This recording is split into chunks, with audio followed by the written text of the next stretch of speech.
school world will they ever feel safe again? Joining us here in Newtown are parents of kids who, thank God, were unharmed in yesterday's Holocaust. This is Margaret Keys and her dad, Fred Pendergasts, and to left, that's Tom and Mary, and Tom, what's your wife? And Betty, Pendergast. But start with Margaret. So tell us about your nephew. What is he okay, and how did you find out about what happened? The school system sends out a message, and that's how we began to understand what unfolded on Friday. And so tell us about your nephew, and tell us what you heard, and how are things. He's well. He's well. I think he's still processing it. From what we understand, the teacher, grabbed them, put them all into the school. The art teacher locked the door, and the way he says it is the gunman came to the door and was banging on it, trying to get in. But he is fine. So the gunman actually came to his classroom? Yes. And tell me in his words, how did he describe it? Just basically just how I said it. He's since made a note to his teacher telling her how he's looking forward to coming back to school with her and can't wait to see her smiling face. Fred, you drove a bus here, didn't you? I drove a bus for 50 years in and out of Sandy Hook School, and we lived right near there. I remember before the school was built, actually Dickinson Drive is named after the first selectman, and he got killed there on the site. But that's how I'm connected with it. So, to you, this horror must seem even so unnatural, even more so than to the rest of us. Yeah, all my 7 children went to kindergarten there, and I was connected with for all them years. You're part of my family.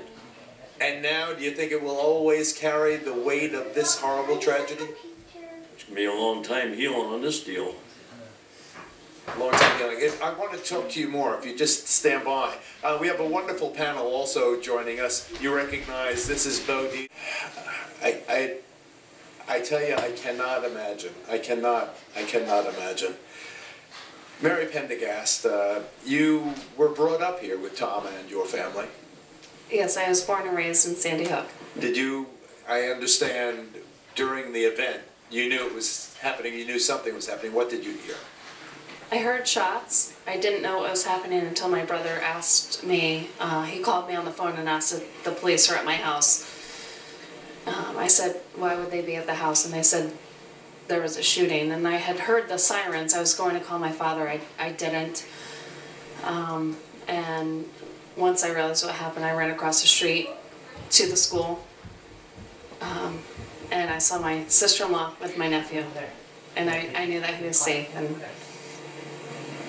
And yet, Tom, the cruelty is some parents were elated and relieved, and other parents are crushed and scarred.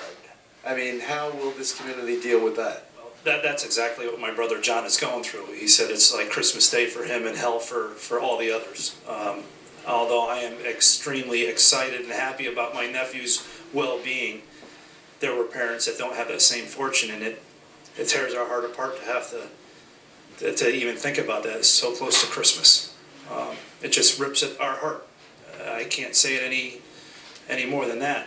He's elated, and their family's going through a lot right now, and I know they're going to be getting counseling for their son, because post-traumatic stress, those things that come to play, and they'll pull together like this community. I mean, this is one heck of a town. I mean, these people are great. You see the outpouring of this town, and the fiber of this community was woken up by the devil himself.